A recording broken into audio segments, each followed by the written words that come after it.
నేను మీకు ఒక ఉదాహరణ చెప్తాను. నేను అలా నడిచి వెళ్ళిపోతున్నాను. ఒక వ్యక్తి తీవ్రమైన వేగంతో కారులో వెళ్ళిపోతున్నాడు. ఓ కుక్క పిల్ల పరిగెట్టింది. ఆ కుక్క పిల్ల అలా పరిగెత్తింది, నేను వెనక్కున్నాను. కుక్క పిల్ల కారు కింద పడిపోయిందేమో, ఒక్క క్షణంలో నేను నిత్తుటి ముద్ద చూస్తానేమో. ఇప్పుడు నా మనసు స్వస్థతగా ప్రశాంతంగా ఉంటుందా? ఏదో ఒకటి కనపడే వరకు ఉద్విగ్నతకి లోనైపోతుంది. అబ్బా ఏమవుతుందో, అంత వేగంగా వెళ్ళిపోయాడు అని.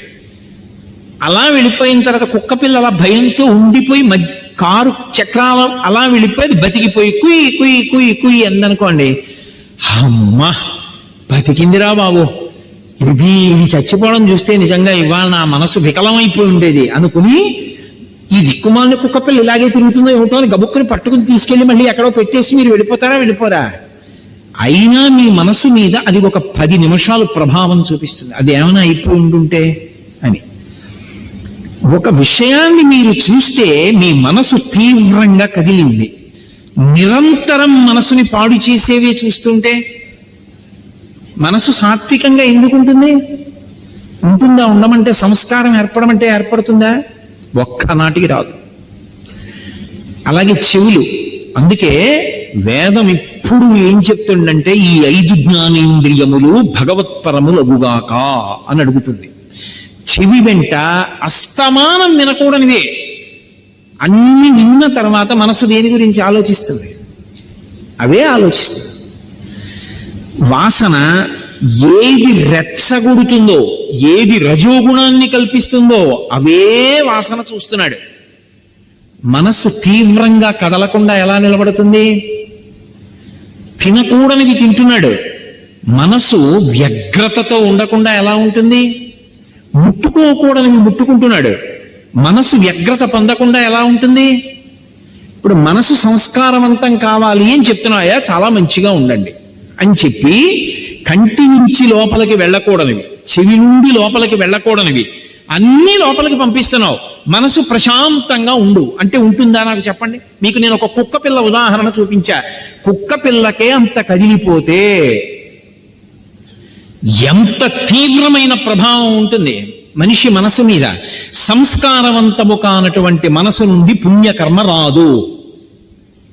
అసలు పుణ్యకర్మ చేశాడు అంటే దానికి వెనక ఒక అంకురం ఉంది. అంకురానికి ముందు విత్తనం ఉంది.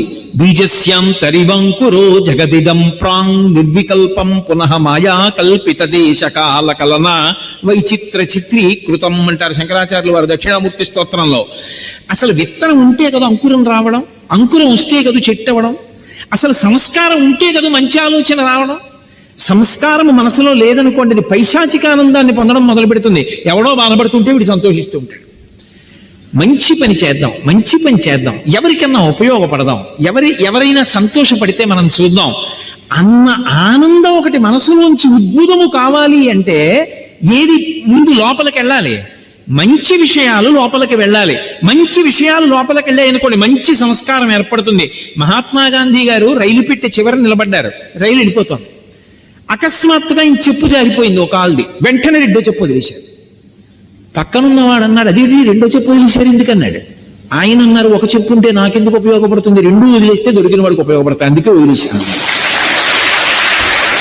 అంత ఉత్తరక్షణ నిర్ణయం ఎలా చేశారు అంటే మనసు సంస్కార భూయిష్టం. అందుకే చిట్ట చివర తుపాకీ పెట్టి గుండు కాలిస్తే హే రామ్ హే రామ్ హే రామ్ అన్నారంటే ఎలా వస్తుందా ఆ మాట? ఇన్ని కోట్ల మంది వెళ్ళిపోతున్నారు. భీష్మాచార్యుల వారికి స్వచ్ఛంద మరణం ఉంది కాబట్టి విష్ణు సహస్రం చెప్పారు. దశరథ మహారాజు గారికి రాముడి మీద పుత్రవ్యామోహం ఉంది కాబట్టి రామా అన్నాడు. సామాన్యుడు గాంధీ గారు హే రామ్ అంటూ వెళ్ళిపోయారంటే ఎంత సంస్కారవంతమైన పుణ్యపురుషుడయ్యి ఉండాలి. అటువంటి వారు మనకి జాతిపిత కావడం మనం ఎంత గర్వించదగ్గ విషయం. కాబట్టి సంస్కారం అన్నది మనసుని పట్టుకోవాలి అంటే నువ్వు ఏమిచ్చి పెంచుతున్నావు, దీన్ని ఎలా పెంచుతున్నావో మనసుని కూడా లోపల ఏమిచ్చి సంస్కారవంతం చేస్తున్నావు. మీ ఇంటికి వస్తే రామాయణం 6 కాండలు కనపడతాయా? భాగవతం 12 స్కంధాలు ఉంటాయా? భారతం 18 పర్వాలు ఉంటాయా? నువ్వు చదవకపోతే పువ్వు వేసి నమస్కారం పెడతావా? ఇలా చుట్టూ కళ్ళు తిప్పితే భగవన్మూర్తులు కనపడతాయా? మీ ఇంట్లో మాట్లాడుకునే మాటలు భగవత్ సంబంధమైనవి పెద్దవాళ్ల గురించి ఉంటాయా? నువ్వు ఎప్పుడైనా మంచి విషయాలు చదువుతూ ఉంటావా? అవి చదువుతుంటే సంస్కారవంతమైన మనసు ఏర్పడుతుంది. నేను కూడా పుణ్యకర్మ చెయ్యాలి. పుణ్యకర్మ అంటే ఒకరికి సేవ చెయ్యాలన్న సంతోషం. నిన్ననే చాతుర్మాస్యం పూర్తి చేసి చెన్నై వచ్చినటువంటి కామకోటి పీఠాధిపతులు శంకర విజయేంద్ర సరస్వతి స్వామి వారు సేవ 2 అక్షరాలు చిన్నది కావచ్చు, చేయడానికి పెద్ద మనస్సు ఉండాలన్నారు. ఎందుకని? మీరు చూడండి, లోకంలో నేను వీరికి సేవ చేశానంటాడు. నిజంగా చెయ్యాలని కాదు. ఎందుకో తెలుసా? లోపల ఒక అహంకారం ఒకటి తృప్తి పొందుతూ ఉంటుంది. అది ఉండకూడదు, అది దాటగలగాలి. ఎందుకని? ఆయనకి లేదు, నాకుంది, నేను ఇస్తున్నాను ఆయనకి అన్నాను అనుకోండి, ఇప్పుడు అందులో ఒక చిన్న గర్వం ఒకటి ఉంటుంది. వాడికి లేదు, నాకుంది, నేను ఇస్తున్నాను. ఇవ్వడం వరకు మంచిదే, కానీ నిన్ను నువ్వు గెలుచుకోవడం చిన్న ప్రతిబంధకం వచ్చింది. కాదు, నాకిచ్చిన వాడు ఉన్నాడు, వాడు నాకు ఇచ్చాడు, ఓ లేనివాడిని చూపించాడు, నువ్వు తీసుకెళ్ళి అక్కడికి అని ఇప్పించాడు, నాకు పుణ్యం ఇచ్చాడు, నా జీవుణ్ణి కాపాడాడు, వాడికో నమస్కారం. ఇప్పుడు ఆ లేనివాడిగా వచ్చిన వాడు ఈశ్వరుడు, నిజంగా వాడు లేనివాడు కాడు. ఈశ్వరుడు అలా వచ్చి నా దగ్గర పుచ్చుకున్నాడు, పుచ్చుకోవడానికి నాకు ఇచ్చాడు. ఇప్పుడు నేను ఈశ్వరుడి చేతి ఉపకరణాన్ని. అందుకే ఈ దేశంలో దానం చేశారనుకోండి, దానం పుచ్చుకున్నవాడు నమస్కారం చేయడు. లోకంలో ఏంటి? ఒకడికి అవసరం ఉంది, ఒకటి దగ్గర అవసరం తీర్చగలిగిన శక్తి ఉంది, ఒకడికి బట్టలు లేవు, ఒకటి దగ్గర బోల్డని పంచెల చాపలు ఉన్నాయి, ఓ పంచెల చాప పట్టుకెళ్ళి ఇచ్చాడు. ఇప్పుడు పుచ్చుకున్నవాడు ఇచ్చిన వాడికి నమస్కారం చేయాలా? ఇచ్చినవాడు పుచ్చుకున్నవాడికి నమస్కారం చేయాలా? పుచ్చుకున్నవాడు ఇచ్చిన వాడికి చేయడు, ఇచ్చినవాడు పుచ్చుకున్నవాడికి కాళ్ళకి దండం పెడతాడు. ఎందుకని? భాగవతంలో వామనమూర్తి ఘట్టంలో చెప్తారు, విప్రాయ ప్రకటిత వరాయ భవతే విష్ణుస్వరూపాయతే తత్ప్రామాణ్య విధే త్రిపాదస్య ధరణిం దాస్యామి యంచున్ క్రియాక్షిప్రుండై ధనుజేశ్వరుండు వడుగుం చేసాచి పూజించి బ్రహ్మ ప్రీతం అని ధారబోసే భువనం ఆశ్చర్యము పొందగాన్. బ్రహ్మప్రీతం అని పరమేశ్వరుడు సంతోషించుగాక. ఆయన రూపంలో వచ్చిన వాడు ఈశ్వరుడు. ఇవ్వగలిగినటువంటి ప్రజ్ఞనిచ్చింది ఆయనే. లేకపోతే నేనెక్కడి నుంచి ఇస్తాను? ఇవ్వగలిగానంటే ఆయన అనుగ్రహం. కోటేశ్వరరావు గారు ఉపన్యాసం చెప్పారని పైకి కనపడుతుంది. ఒక విషయం మీద మాట్లాడడానికి కావలసినటువంటి సమాచారం అంతా మెదడులో ఉన్నదాన్ని ఒక క్రమంలో బయటికి వచ్చేటట్టుగా చేసి, ఆ మాట్లాడేటప్పుడు తీసినటువంటి ఊపిరిని వాక్కుగా మారుస్తున్నప్పుడు డొక్క నిప్పెట్టి టక్కని పట్టుకుందనుకోండి, ఏం మాట్లాడతాను? అలా పట్టుకోకుండా 2 గంటల పాటు విషయాన్ని ఒక క్రమంలో వాక్యాలుగా మార్చగలిగినటువంటి ప్రజ్ఞనిచ్చి మాట్లాడిస్తున్న వాడొకడు లోపల ఉన్నాడు, వాడు మాట్లాడుతున్నాడు. ఈ మైక ఉపన్యాసం మాట్లాడుతున్నది, నేను మాట్లాడింది ఇది మాట్లాడుతోంది. ఇది నా ముందు ఎలా ఉంటుందో వాడి ముందు నేను అలా ఉన్నాను. అది పోతన గారు. అందుకే పలికిది భాగవతమట, పలికించు విభుండు రామభద్రుండట, నే పలికిన భవహరమగునట, పలికెద వేరొండుగాధ పలుకగనేలా. నేనా పలుకుతున్నది, రామచంద్రమూర్తి నా చేత పలికిస్తున్నారన్నారు మహానుభావుడు. ఇది సనాతన ధర్మంలో సేవ. మీరందుకే ఎప్పుడైనా ఒక విషయం గమనించండి, సేవ అన్నది మొదట ఎవరి దగ్గర ప్రారంభం అవుతుందంటే భగవంతుడి దగ్గరే ప్రారంభం అవుతుంది. ఆయన చెయ్యనిది మనం చేసేది ఉండదు. సేవ ఎక్కడ మొదలు? భగవంతుడి దగ్గరే మొదలు. మీరు భాగవతం చదవండి, భాగవతంలో కృష్ణలీలలు అని ఉంటాయి. కృష్ణలీలలన్నీ ఏమిటి? కృష్ణలీలలన్నీ సేవయే. ఆయన కాళీయుడి పడగల మీదకెక్కి తాండవం చేశాడు. ఇప్పటికీ వెంకటేశ్వర స్వామి వారికి సుప్రభాతం చేస్తే మనం అందులో ఇప్పటికీ చెప్పట్లేదు, శ్రీ వెంకటాద్రిశిఖరే శిరసశ్రుతీనాం అంటూ, స్వామి నువ్వు ఆ కాళీయుడి పడగల మీద పాదాలు పెట్టావు, వెంకటాచల పర్వతాల మీద వెంకటాచలం శిఖరం మీద పాదాలు పెట్టావు అంటాం. ఆయన పాము మీద ఎక్కి నాట్యం చేయడం ఏమిటండి? లోకంలో ఎవడైనా చేస్తాడా? పాము పడగల మీద 101 పడగల మీదకి ఎక్కి నాట్యం చేయడం ఏమిటి? అది కూడా మామూలుగానా? ఏదో భయపడుతూ పడగల మీద కాళ్ళు పెట్టలేదు. వెస దామోదరు పాదఘాతనగతుల్ వేవేల చందంబులన్ ప్రసభాటోపముచూపబాపణ భృచ్చటామండలం వసహం వై పగిలెన్ మణుల్ చెదరగా నాస్యంబులన్ సోమితం బెసగన్ దంష్టలు నుగ్గుగాగ గరళ వహ్ని జ్వాలికల్ వెల్వడన్ యమునా వీచ మృదంగ మజ్జములు మ్రోయం తీర గోపౌఘర్ష మనోజ్ఞ ధ్వనితంబు గేయముగ జంచత్కాళి తవ్యాళి రంగ తరంగ తలంబునన్ పటుగతిన్ కంజక్షు నిర్మర్దనక్షము హృద్యద్భుత భీమమై పరగ దివ్య శ్రేణి చూచన్ దివిన్ అన్నారు. 101 పడగలు ఎక్కి తొక్కుతూ దాని తోక పట్టుకుంటే ఒక పడగ కిందకెడితే ఇంకో పడగ మీదకి ఎక్కాడు. మనులు బయటికి వచ్చేసాయి, ముఖాలు బద్దలైపోయి నెత్తురు కారిపోయి. ఎట్టి తపంబు చేసెనుకో ఎట్టి సుకర్మములు ఆచరించెను ఈ యహి పూర్వభవంబునందు నువ్వెట్టి మహాత్ములకునైన చూడకరాని ఈ మహనీయ పాదములు. స్వామి, మహాత్ములు చూడలేదు ఆ పాదాల్ని.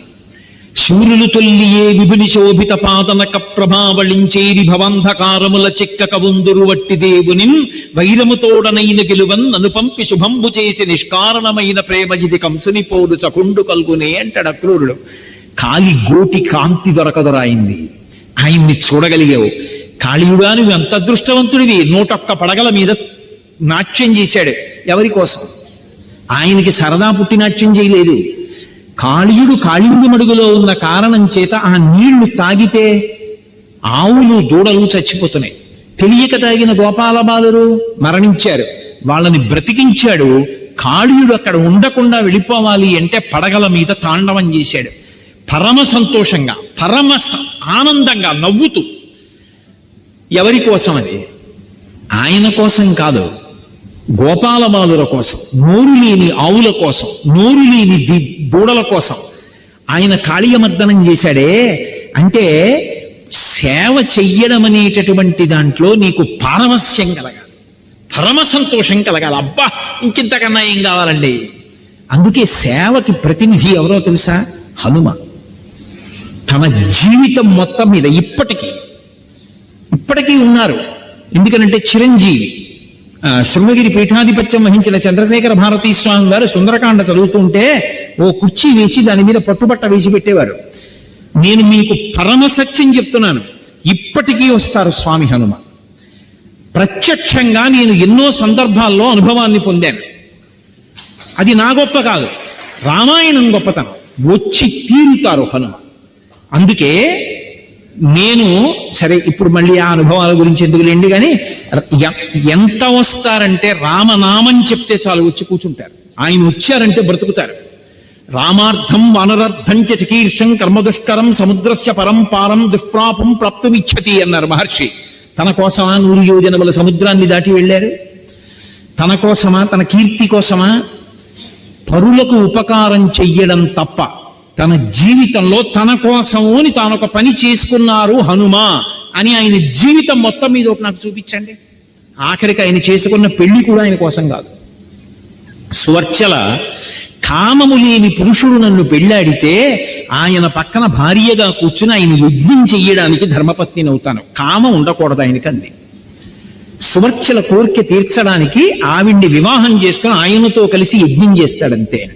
ఇప్పటికీ సింహాసనం మీద కూర్చున్న హనుమ యొక్క మూర్తి ఉంటుంది, అద్భుతంగా ఉంటుంది. చిరంజీవులు సేవిస్తుంటారు ఆయన్ని. అటువంటి హనుమ తన జీవితం మొత్తం మీద తన కొరకు అన్నది ఒక్కటి చేసుకోలేదు. కృతీచ ప్రతికర్తవ్యం దేశధర్మ సనాతన అంటారు వాల్మీకి మహర్షి. ఈ జాతి గొప్పతనం ఎక్కడుంది అంటే ఉపకారం చెయ్యడమే. ఇతరులకు సేవ చేసి తరించిపోతాను. ఆ సేవ చేయడంలో ఎంత ఆనందమో! కేవలం ఏదో బలవంతంగా నేను సేవ చెయ్యాలని చేయడం కాదు, సేవ చేసి సంతోషం. భాగవతం అంతా అంతే, ఎంత సంతోషం. అందుకే కృష్ణుణ్ణి పట్టుకుంటే చాలు, నిరతిశయ ఆనంద స్వరూపుడు. ఎక్కడ ఎప్పుడు ఏది చేయనివ్వండి పరమానందం. దేనికోసం? పరోపకారం కోసం. హనుమ ఏది చేయనివ్వండి పరోపకారం. పరమశివుడు ఎవరి కోసం హాలాహలం తాగాడు? శుద్ధ స్ఫటికమణి నిభం, తెల్లగా ఉంటాడు. అటువంటి వాడు హాలాహలం తాగితే కంఠం నల్లగా మచ్చ వచ్చింది. ఎవడైనా తెల్లటి వాడు మచ్చ రావాలని కోరుకుంటాడు ఆ లోకంలో? అటువంటి వాడు మచ్చ తెచ్చుకున్నాడు. ఎవరి కోసం? తన వెంటన్ సురసంఘముల్ జైజయధ్వానంబులన్ బొబ్బిడన్ ఘనగంభీర రవంబుతో శివుడు లోకద్రోహి హుంపోకు రమ్మని తెంగేల చెమల్చి కూర్చి కడిగా నంకించి జంబూపలంబన సర్వంకషమున్ మహావిషవనాహారించే హేలాగతిన్. లోకం కోసం హాలాహలాన్ని మింగి ముద్ద చేసి నోట్లో పెట్టుకుని ఉదరము లోకంబులకుని సదనంబుకు తెరిగి శివుడు చటుల విషాగ్నిన్ కుదురుకొనే కంఠబిలమున పదిలంబుగా నిలిపే సూక్ష్మ బలరసము క్రియన్. కడుపులోకి వదిలిపెట్టేస్తే లోకాలు దగ్ధమైపోతాయని పైకి వదలకుండా లోపల పెట్టుకోకుండా కంఠంలో పెట్టు కూర్చున్నాడు. అంటే గట్టిగా గుటక వేస్తే లోకాలు పాడైపోతాయని గుటక కూడా వేయకుండా కంఠంలోనే పెట్టు కూర్చున్నాడు మహాత్ముడు. లోకోపకారం కోసం పరమశివుడు హాలాహలాన్ని పుచ్చుకున్నాడు. లోకోపకారం కోసం అసలు జగదంబ చేసినటువంటి పని వర్ణనాతీతం. అందుకు కదూ శ్రావణ భాద్రపద మాసాలు వస్తున్నాయంటే ముందు అమ్మవారిని శాకంభరిగా అలంకారం చేస్తారు ప్రతి చోట. ఎందుకో తెలుసా? గిర్దేవతేతి గరుడధ్వజ సుందరీతి శాకంభరీతి శశిశేఖర వల్లభేతి సృష్టి స్థితి ప్రళయకైలు సంస్థితాయై తస్మై నమస్త్రిభవనైక గురోస్తరుణ్యై. కనకధార శంకరాచార్యుల వారిది. ఆ తల్లి ఒకానొకప్పుడు లోకాన్ని ఆదుకోవలసి వచ్చింది. ఎంత ఆకలితో ఉన్నారంటే ప్రజలు, ఒరే మీకు వర్షాలు కురిపిస్తానరా, పంటలు పండుతాయిరా అంటే బతికేవాళ్ళు లేరు, ఎవరు మిగలరు, అంత ఆకలితో ఉన్నారు. ఆ తల్లి అయ్యయ్యో వీళ్ళకి వర్షం కురిపించడం కాదు, ముందు వీళ్ళకి నీళ్ళు ఇచ్చి నేను తినడానికి ఏమైనా ఇవ్వాలని, వండుకోవడానికి సమయం లేదని అప్పటికప్పుడు కోసి తినడానికి వీలైనటువంటి కాయలు అన్నీ కూడా ఒంటి నిండా కాయలు కాసినటువంటి రూపంతో జలప్రవాహంతో, అందుకే శతాక్షి స్వరూపంగా ఆ నీరు కారుతుంటుంది ఆవిడ శరీరంలోంచి, అటువంటి రూపంతో వచ్చి నిలబడి కోట్ల మందిని కాపాడింది ఆ తల్లి. అమ్మవారు ఉపకారం చేయలే. లోకంలో మొదట అసలు సేవ చేసి తరించిపోవడం, పరమ సంతోషాన్ని పొందడం నేర్పినవాడెవరు? భగవంతుడు నేర్పాడు. వే సేవ అంటే ఇలా చేయరా అని మార్గం ఆయన చూపించాడు. అందుకే సేవ చేయడంలో నా స్థాయిలో నేను నిలబడి చేయడం కాదు. చాగంటి కోటేశ్వరరావు గారండి అందును ఉపన్యాసం చెప్పాడండి, ఆయనకు 2 పద్యాలు వచ్చండి కాదు. సేవ అంటే నా స్థాయి మరిచిపోయి ఒక పని చేసి నేను మురిసిపోవాలి. ఈ మధ్య తిరుమల తిరుపతి దేవస్థానాలు మన గుడి అని ఒక కార్యక్రమాన్ని నిర్వహిస్తున్నాయి. ఎవరి కోసం? మన గుడి. ఏదైనా ఇంట్లో ఉత్సవం చేసుకునే ముందు శారదా నవరాత్రులు వస్తున్నాయి అనుకోండి, మా ఇంట్లో చేసుకోవడం కాదు, మా ఇల్లు దులుపుకోవడం కాదు, మేము ఏ ప్రాంతంలో ఉన్నామో అక్కడ మేమందరం వెళ్ళి ముందు దేవాలయాన్ని తుడవాలి. జ్ఞాన సంబంధర్, అప్పర్ వీళ్ళిద్దరూ కూడా శైవంలో నాయనార్లలో ప్రముఖులు.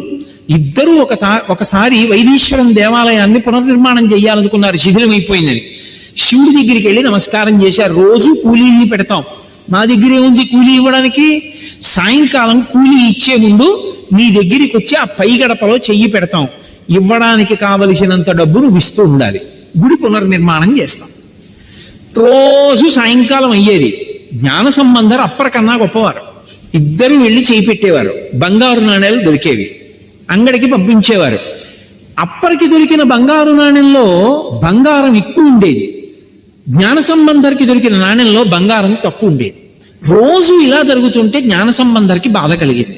శంకరుణ్ణి అడిగాడు, శివ నాకెందుకు బంగారం తక్కువ ఇస్తున్నావు అన్నాడు.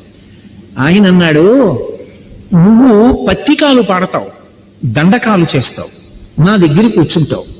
అప్పర్ అలా కాదు, దేవాలయాన్ని తుడుస్తాడు. ఎక్కడికెళ్ళినా దేవాలయాన్ని కడుగుతాడు, శరీరాన్ని భగవంతుని యొక్క సేవలో వినియోగిస్తాడు. అందుకే నువ్వు నేను ఈ స్థాయిలో ఉన్నవాణ్ణి కదూ, దండకాలు పాడుతాను కదూ, మంచి జ్ఞానిని కదూ అని కిందకి రాలేదు. అప్పర్ అలా కాదు, నా సేవలో సంతోషిస్తాడు, గుడి చూస్తాడు, అందుకే అతనికి బంగారం ఎక్కువ ఇస్తున్నానన్నాడు. సేవ చేత ధరించిపోతారు. అసలు తన స్థాయి కన్నా కూడా ఎంతో కిందకొచ్చేసి కూడా సేవ చెయ్యగలిగితే చాలని మురిసిపోవడం మొదట నేర్పిన వాడు ఎవరో తెలుసా లోకానికి? మహానుభావుడు వెంకటరమణుడే నేర్పాడు. ఆయన శ్రీ మహావిష్ణువే నేర్పారు. ఎందుకని? చిత్ర విచిత్రమైన కోరిక కోరింది అదితి. ఒకప్పుడు పయోభక్షణం అని వ్రతం చేసింది, ఎదురుగుండా ప్రత్యక్షం అయ్యాడు. ప్రత్యక్షమైతే ఆవిడ పరమ సంతోషాన్ని పొంది స్తోత్రం చేసింది, మహానుభావ నా కొడుకు చాలా ఇబ్బందులు పడుతున్నాడు ఇంద్రుడు. ఎన్ని ఇబ్బందులు అంటే నేను చెప్పడానికి లేదు. ఆఖరికి కలిమి గారాబు బిడ్డలు జయంతాదులు శబరార్భకుల వెంట చనిరినేడు అమరుల కాధారవవు అమరావతి అసురుల కాటపట్టయ్య నేడు బలి జగముల నెల్ల బలిగిచునున్నాడు వాని గిలువరాదు వాసవనకు యాగభాగమెల్ల అతడాహరించును కడగి దేవతలకొక్క కడియనీయుడు. అన్నం ముద్ద కూడా పెట్టట్లా ఇంద్రుడికి. అన్నీ బలిచక్రవర్తి పుచ్చుకుంటున్నాడు. నా కొడుకు బాధపడుతున్నాడు. నా కోడలు, ఇంత గొప్ప కోడలు శచీదేవి ఆఖరికి 4 ఇళ్లలో ఊరిగం చేసుకోవలసి వస్తోంది. అరణ్యంలో పిల్లలతో ఆడుకుంటున్నారు నా మనవలు. నా కొడుకు ఇంద్రుడికి రాజ్యం ఇప్పించవయ్యా అంది. ఇప్పుడు బలిచక్రవర్తి దగ్గర రాజ్యం పుచ్చుకోవాలి. బలిచక్రవర్తి ప్రహ్లాదుడికి మనవడం. ప్రహ్లాదుడికి మాట ఇచ్చాడు, నేనేమీ చెయ్యను నీ వంశంలో వాళ్ళనని. ఇప్పుడు ఎలా? మహాదాత అయినటువంటి బలిని చంపకూడదు. ఇక్కడ మాట ఇచ్చాడు, అమ్మా తప్పకుండా నువ్వు తపస్సు చేసి నన్ను మెప్పింప చేశావు కాబట్టి నీ కొడుక్కి రాజ్యం ఇస్తానమ్మా అన్నాడు. అని ఊరుకోలేదు. ఎంత లొంగిపోతాడంటే ఈశ్వరుడు, ఆవిడ ఒక వరం అడిగితే ఈయన ఒక వరం అడిగాడు ఆవిడ. నీ కోడండ్రును నీ కుమారవరులు నీ నాథుడు నీవు సంశ్లోకింపన్ సతులు పతులు సమ్మోదింప రాత్రించరులు శోకింపన్ భవదీయ తేజోమూర్తి గర్భంబునం జన్మించదన్. అమ్మా నాకు నీ కడుపున పుట్టాలనుందమ్మా, అనుమతిస్తావా అని అడిగాడు. ఆవిడ పొంగిపోయింది. అనంత బ్రహ్మాండములను పరిపాలన చేసే విష్ణువు నా కడుపులో పడుకోవడమా? పుట్టవయ్యా. రవి మధ్యాహ్నమునంచరింప గ్రహ తారాచంద్రభద్రస్థితిన్ శ్రావణ ద్వాదశి నాడు శ్రోణనభిజిత్ సంజ్ఞాత లగ్నంబునం భువనాధీశుడు పుట్టె వామనగతిన్ పుణ్యవ్రతోపేతకున్ దివిజాధీశ్వరు మాతకున్ పరమ పాతివ్రత్య విఖ్యాతకున్. శ్రావణ మాసంలో ద్వాదశి నాడు అదితి కడుపున పిల్లాడై పుట్టాడు. ఇప్పుడు ఎలా? ఏ అవతారంలో లేనటువంటి ఒక సంకట స్థితి వచ్చింది. అవతల అదితికి మాట ఇచ్చాడు, ఇంద్రుడికి రాజ్యం ఇస్తానని. ఇక్కడ బలిచక్రవర్తి మహాదాత అయి పరిపాలన చేస్తున్నాడు. ఆయన దగ్గర ఎలా పుచ్చుకోవడం? ఇలా ఉంటుంది తప్ప ఆయన చెయ్యి ఇలా పెట్టవలసిన అవసరం ఆయనకి ఏముంది? కరతల కమలే సర్వదాదాన లక్ష్మీ అని చెప్తున్నారా లేదా? దోర్దండే వీర లక్ష్మీ అని తెల్లవారిస్తే వక్త్రాబ్జే భగ్య లక్ష్మీ అని చెప్తున్నాం కదా. ఆయన కరతల కమలే, ఆయన యొక్క చేతి చివరి నుంచి సమస్త లోకానికి ఐశ్వర్య ప్రదానం చేస్తాడు. అటువంటి వాడు, ఇంతమందికి పెట్టగలిగిన వాడు ఇలా చెయ్యి చాపవలసి వచ్చింది. వచ్చినవాడు పోనీ గుప్తంగా ఎవరికీ తెలియకుండా తాను విష్ణు అని తెలియకుండా చేయి చాపాడేమో అనుకుందామా అంటే శుక్రాచార్యులు వారు చెప్పేశాడు. ఎవరో తెలుసా వచ్చినవాడు? సాక్షాత్ శ్రీహప్పతి నీ దగ్గర చెయ్యి చాపి 3 అడుగులు అడుగుతున్నాడు. ఇవ్వకు, ఇస్తే ఆక్రమిస్తాడు బ్రహ్మాండాలన్నీ. అంటే బలిచక్రవర్తి అన్నాడు, ఆది శ్రీసతి కొప్పుపై తనువుపై అంశోత్తరీయంబుపై పాదాబ్జంబులపై కపోలతటిపై పాలిండ్లపై నూత్న మర్యాదం చెందు కరంబు క్రిందగుట ఆపై నాకరంబుంటమేల్ కాదే రాజ్యము విద్యమున్ సతతమే కాయంబు నాపాయమే. ఏమి శ్రీ మహావిష్ణువయ్యా, ఏం మామూలు వాడా? అందరూ లక్ష్మీదేవి యొక్క క్రీగంటి చూపిలా పడితే చాలనుకుంటారు, మహదైశ్వర్యవంతులవుతారు. అమ్మవారి చూపు అంటే మామూలుగా ఉండదు. లక్ష్మీదేవి యొక్క చూపు, ఆవిడ అనుగ్రహం చేత వర్ధిల్లుతారు. అందుకే పరాశర భట్టలు శ్రీగుణరత్న కోశం చేస్తూ అంటారు, యద్రూభంగాః ప్రమాణం స్థిరచర రచనా తారతం ఏ మురారేహే వేదాంతాః తత్వచింతాం వరభిదురసియత్పాద చిహ్నైత్తరంతి భోగోపోద్ఘాత కైలీచులికిత భగవత్వైశ్వర్యూప్యానుభావ సానశ్రీః అస్మృణీతాం అమృతలహరి ధీలంగనీయైః అపాంగైః అంటారు. చతుర్ముఖ బ్రహ్మగారు సృష్టి చేసేటప్పుడు పుర్రి చేత్తో పట్టుకుని అన్ని రాసేస్తాట. ఐశ్వర్యం ఎంత ఇవ్వాలి అన్న దగ్గర ఐశ్వర్యము అని రాసి తల్లి వంక చూస్తాడు. నారాయణమూర్తి భార్య కదూ అమ్మ వంక చూసి, అమ్మ ఈ పుర్రి కిందటి ఈ జన్మలో ఈ పేరుతో తిరుగుతుండేది, మళ్ళీ వెడుతోంది భూమి మీదకి, ఎంత ఐశ్వర్యం ఇమ్మంటావు అంటాడు. ఆ పేరు విన్నప్పుడు అమ్మవారు అందనుకోండి సామాన్యుడు. ఒకవేళ ఆవిడ ఆ పేరు వినగానే ఇలా అందనుకోండి ఛీ అని దరిద్రుడు. ఆ పేరు వినగానే ఆవిడ ఓ వాడా అని ఇలా అందనుకోండి యద్రూభంగాః ప్రమాణం, అబ్బా వాడురా అని ఎందుకంటుంది? చేసిన సేవకంటుంది. ఆవిడ చేసిన సేవకి సంతోషించి యద్భూభంగా ప్రమాణం స్థిరచర రచన తారతమ్యే మురారి. ఆవిడ ఇలా అందో మహదైశ్వర్యవంతుడని రాసేస్తాడు, ఆవిడ ఇలా అందో దరిద్రుడని రాసిస్తాడు. అందుకొచ్చిందమ్మా భేదం లోకంలో అన్నారు పరాశర భట్టరు.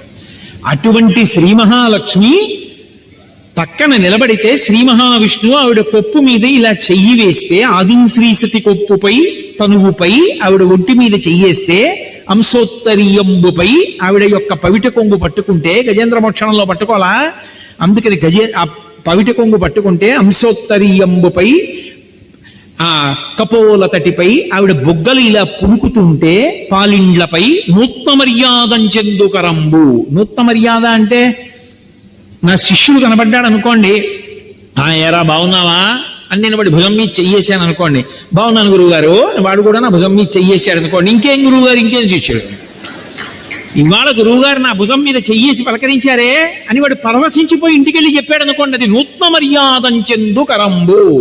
ఆ చెయ్యి మీద వేసినందుకు మురిసిపోయాడు. లక్ష్మీదేవి మీద విష్ణుమూర్తి చెయ్యేస్తే లక్ష్మీదేవి విష్ణుమూర్తి మీద చెయ్యేస్తుందా? వెయ్యదు.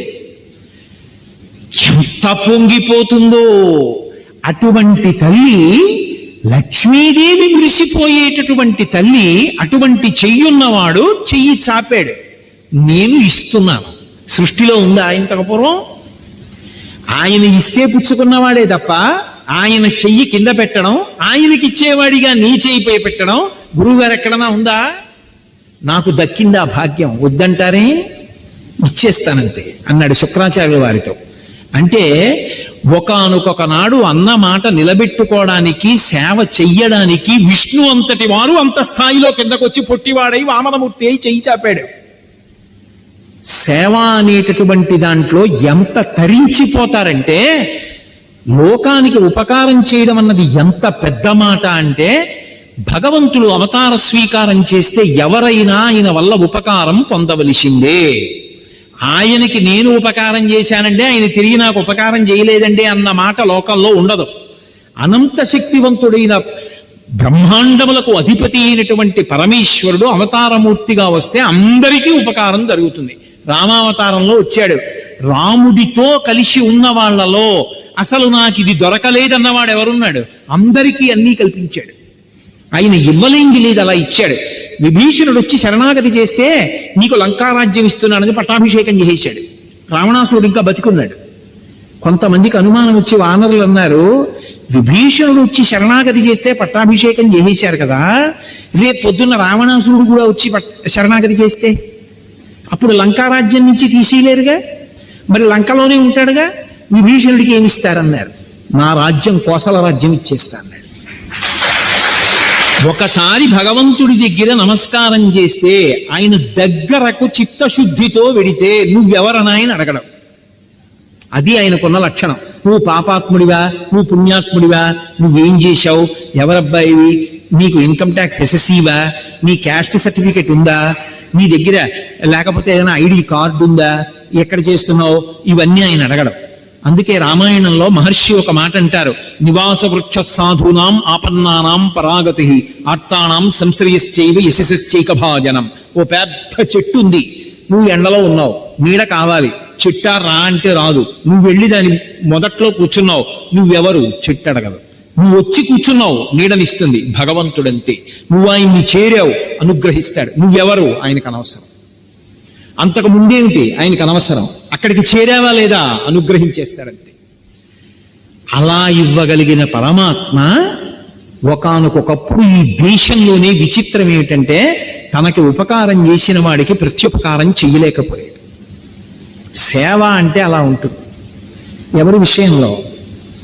రామాయణంలో రాముడికి పట్టాభిషేకం అయితే అందరినీ పిలిచి అందరికీ ప్రత్యుపకారాలు చేశాడు.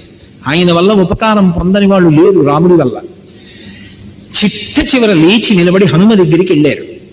వెళ్ళి గట్టిగా కౌగులించుకుని ఒక మాట అన్నారు, మదంగే జీర్ణతాం యాతో యత్వయోపకృతం కపేహి నరః ప్రత్యుపకారాణం ఆపత్సాయ అతిపాత్రతాం అన్నారు. హనుమ, నువ్వు చేసిన ఉపకారానికి మాత్రం నేను తిరిగి ప్రత్యుపకారం చెయ్యలేను. అందుకే నువ్వు చేసిన ఉపకారము నా శరీరమునందు జీర్ణమైపోవుగాక. రామాయణం మొత్తం మీద భగవత్ చరిత్రలో నేను నీకు ఉపకారం చెయ్యలేను అని భగవంతుడంతటి వాడు చేతులెత్తి నిలబడి కౌగిలించుకున్నది ఎవరినో తెలుసా? పరమ సేవకుణ్ణి. ఏమిటి ఆయన చేసిన సేవ? ఏమడిగారు? చేసినప్పుడు పోని నాదన్నారా? యథా రాఘవ నిర్ముక్త శరస్వసన విక్రమ గచ్చైతత్వగమిష్యామి లంకాం రావణపాలితాం నహి ద్రక్ష్యామి యది లంకాయాం జనకాత్మజాం అనేనైర్వివేగేన గమిష్యామి సురాలయం బద్ధ్వా రక్షతరాజేన మానయిష్యామి రావణం సర్వదా కృతకార్యోహామి మీ స్వామి సతీతయా. రాముడు బంగారు కోదండం నుంచి వింటినారికి సంధించి ఆకర్ణాంతములాగి విడిచిపెట్టినటువంటి బాణం లక్ష్యం మీదకి ఎలా వెడుతుందో రామచంద్రమూర్తి యొక్క అనుగ్రహం చేత నేను అలా వెడతానన్నారు తప్ప వెళ్ళగలిగిన శక్తి నాదని కూడా ఆయన చెప్పలేదు. అంత భక్తితో వెళ్ళి ఆయన చేసినటువంటి ఉపకారం, ఆయన చేసిన సేవ ఈ లోకంలో ఎవరు ఎప్పుడు ఎక్కడా చేసి ఉండలేదు. ఎందుకో తెలుసా? సీతమ్మ అంతటిది, జగన్మాత అంతటిది. వేరువేరు వ్యాఖ్యానాలు పక్కన పెట్టండి, అప్పటికి కథాపరంగా ఆవిడ ఉరి పోసుకోవడానికి సిద్ధపడిపోయింది. ఆత్మహత్య దోషమని తెలీదా? తెలిసి కూడా ఇక నేను బ్రతకలేను అని ఉరిపోసుకుంది. ఉరిపోసుకోవడానికి ఏమీ లేక తమ జడతో ఉరిపోసుకుంటోంది. అటువంటి తల్లిని ఓదార్చి, అమ్మా నేను హనుమనమ్మా అని తన పేరు కూడా చెప్పలా. వానరోహం